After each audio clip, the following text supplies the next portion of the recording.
Hello అన్నా, నీకో విషయం అడుగుతా, ఏమనుకోవు కదా? అడుగు, దాందేముంది? ఇట్లా ఏం పని చేయకుండా నువ్వు ఖాళీగా కూర్చొని పోరం బోకులా తిరిగితే నీ ఫ్యామిలీ ఎట్లా గడుస్తుంది అన్న?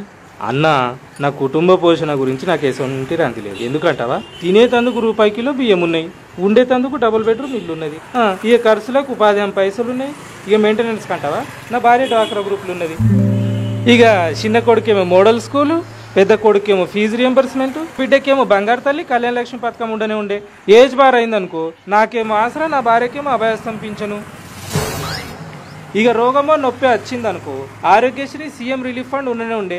ఇంకేం కావాలనే? ఇక నా ముచ్చట అంటావా, అసలేదు ఎలక్షన్ల సీజను, ఏ నాయకునికి జై కొట్టినా కానీ బీరు బిర్యానీ ఫ్రీ. ఇన్ని ఉండంగా ఇంకా నేను ఎందుకన్నా పని చేసుడు? చెప్పు, ఏందన్నా గట్ల పోబడుతీవి? ఏం చెప్పకుంటా?